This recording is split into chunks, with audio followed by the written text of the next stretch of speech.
Hello everybody and welcome back once again to Let's Play Crusader Kings 2, the House Fleming Dynasty.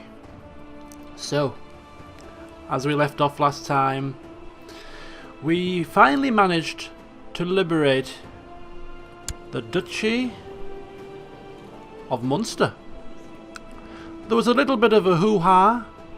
We had to capture both Ormond and Thomond separately, but we finally managed to liberate the whole county, or the whole duchy, excuse me.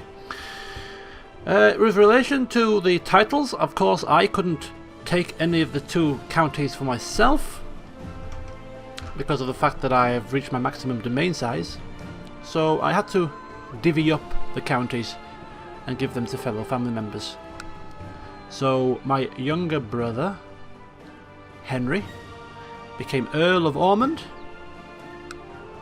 and my little nephew Sylvester, we give him the county of Thomond. Now, as pointed out by somebody, he is also the heir to the county of Desmond because he is the eldest son of Zachariah. And therefore, when Zachariah passes, Sylvester is going to have two counties within the Duchy of Munster, and that might cause some problems, i.e. if he has 2 out of the 3 counties, he might try to revoke the duchy title away from myself and take it for himself. Is that going to be a problem? Yes, it might be a problem in the future, but it's not forced to be a problem for Ambrose right now. So, considering that Sylvester was one of the family members that Ambrose had the better opinion of, even knowing that fact, he would still give it to his nephew at this moment in time. Whatever happens in the future, happens in the future, but for here and now, he thinks it's a good decision. So that's that.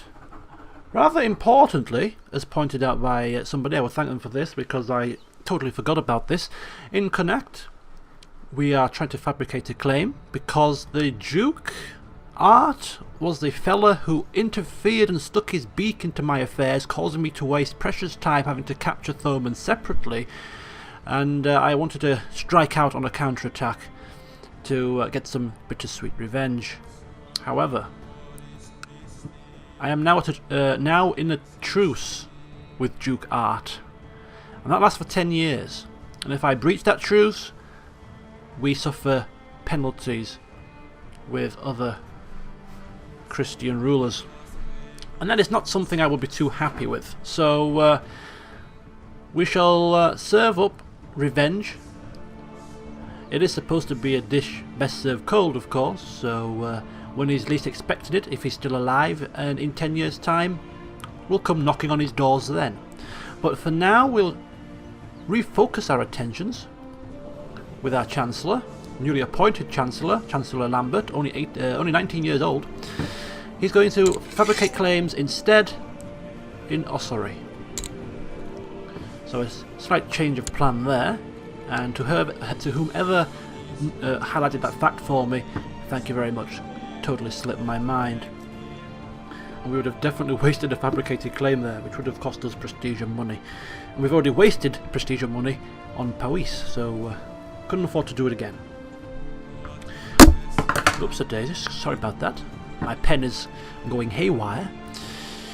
I also noticed in the last session that we had a weak claim on the Duchy of Gloucester. Now, this weak claim, as highlighted by somebody else, has been passed down through my mother. My mother passed away not so long ago, in fact. She only passed away this year. No, 2 years ago now. Seems like it was only yesterday.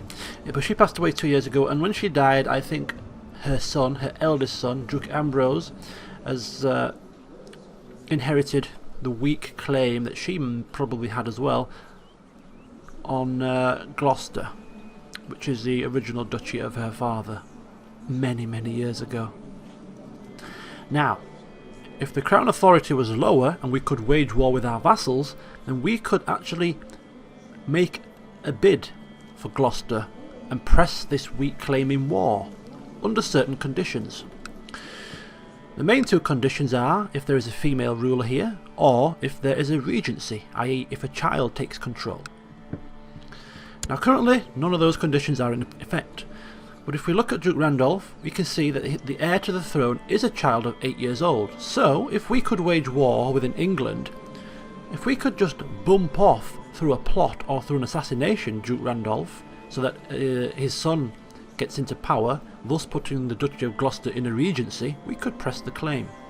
However, the crown laws of England being high do not allow us to fight with our vassals, and therefore that isn't really feasible. But it's something worth bearing in mind. Speaking of claims and crown authorities, it has been mentioned and suggested that we join the current lower crown authority faction. Of course, Duke Ambrose is ambitious. He has no love loss for the current king, so he would have a purpose and a reason to want to see the crown authority lowered. However, joining the faction, thus exposing yourself against the current king, is not a guarantee that we will succeed. And therefore, considering that the current king is 70 years old, probably going to pop his clogs anytime in the near future, the crown authority under a new ruler, I think, will be lowered automatically. So there's no need for us to get involved in a faction and risk putting ourselves in any kind of danger. So we're going to just wait patiently for this king to pass away and see what happens when a new ruler takes control, because the crown authority may just lower itself rather naturally, and hopefully, in terms of Ambrose, pretty quickly. So we're not going to join the faction, but we're going to wait and see what happens naturally with the crown authority there. Quick note about Normandy. Normandy is under a agnatic cognatic Gavelkind succession, which means that George, when he comes to power, will take the whole duchy, of course, and the home county, which I think is Rouen here. The only difference being is that his younger brother, Abelard, because it's a Gavelkind succession law, he will inherit a secondary title, and the secondary title that he will inherit is Evro here. So if we go to Evro, for instance, you can see the county of Evro, first in line will be Abelard. So that's the only impact the Gavelkind succession will have on our future. And for the purposes of this, it's actually pretty good, because it ensures that another one of our family members gets some land and some titles, rather than some random stranger. So that is pretty much all I wanted to highlight for things gone by and things that we need to change for this session and things we need to keep our eyes on. I'm just going to track. Can we do that? Yeah, we're going to track this fella, because I want to be able to see when he dies, because when he dies, the truce will obviously be cancelled and we can then wage war on these lands again. So we're going to just track that. We'll start it on 1 speed initially. So that is everything, I believe, I wanted to go through. We're also going to be focusing on feasts in this update, try and increase our opinions with our vassals. Oh, this is quite an interesting one. Let me just see how strong this faction is now. More and more people seem to be joining it. It was at 20-something%. It's 21.9 at the moment. Still not strong enough, in my opinion, to have any sway, but it's getting up there. Yeah, we're going to try and increase our opinions vassals of us, so we're going to hold some feasts when it's possible, which is in November. Starts in November. So that's another one of our focuses. There are some red opinions, but they're not massively in the red. But the main vassals of ours, the counts, our brothers and our nephew, all in the green.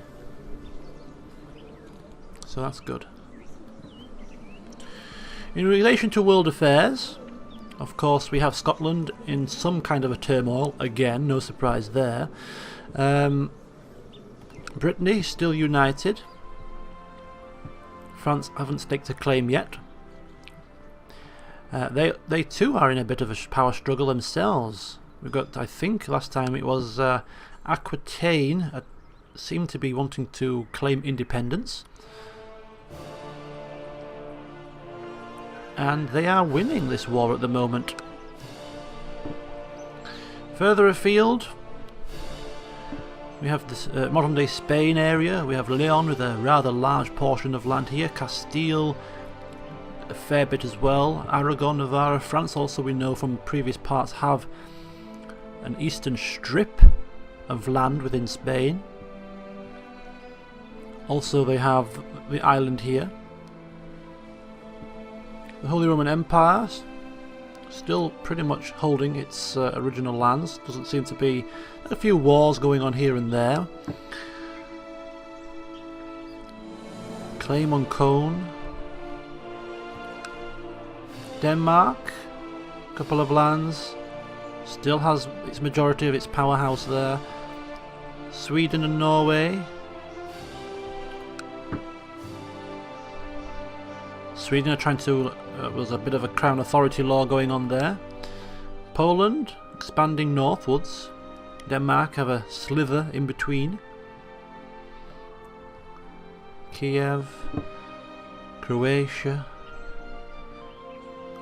The Byzantine Empire, a bit fragmented. There's some kind of war going on here also. Yep. Somebody's trying to claim the empire. And then of course far east, all these sort of far-reaching paganist religion, Russians.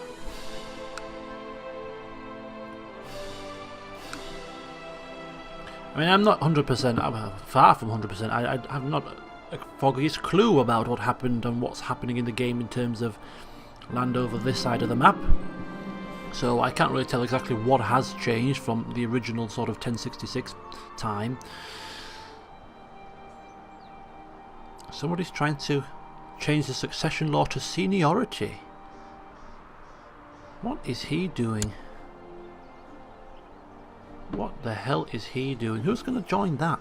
Seniority succession. Why would that put him next in line? Oh, somebody else has joined it. Who am I to mock? Because he is the... Isn't he the brother? Isn't he the brother of the current king? Yeah. He's 59. So if the seniority succession comes to power, isn't it the oldest member of the family that gets the throne? Because if that is the case, maybe if it was changed to seniority, perhaps he would then become the oldest living de Normandy, and therefore the king would the kingdom title would pass to him. That's the only reason why I can think that he's actually wanted to change the law to seniority for his own personal gain.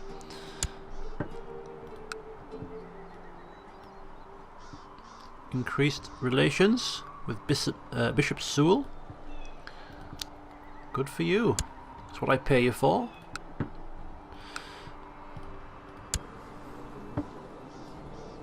Ah, good. That's what I like to see. Positive opinions. +9 per turn, and buildings have been constructed, so we're going to now focus back on our expansions.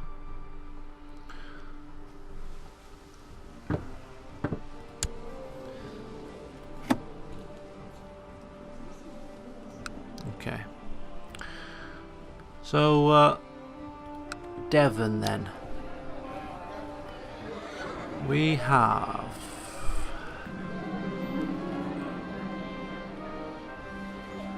militia training ground. It'll do us nicely there. A troubadour and his wife, the Troberits, has arrived from Occitania. Their performances range from vulgar satires to political savants, and everything in between, including songs and poems of courtly love. Courtly love? Pah! Snubbing the performances. We could of course increase our relationship with our bishop, or we can gain the charitable trait. Let's have a look. How would we react here? Cynical, disliked by the clergy, an unbeliever, deceitful, ambitious, chaste and patient. Our relationship with our wife has slipped to -62. So the older we get, the more cantankerous we seem to be getting. And the more cantankerous we get, no doubt the more cynical we get. And therefore, as much as it's not the best choice to make in this particular circumstance, I do believe that we would take this line of tact. So there we go. We're gonna snub this damn performance. There's no such thing as courtly love. Balderdash.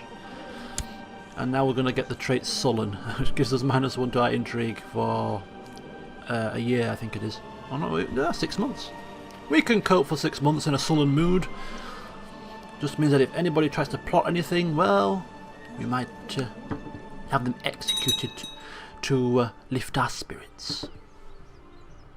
The Lords of the Holy Roman Empire have approved the institution of the limited crown authority. Is that higher or lower than it was before? I know not.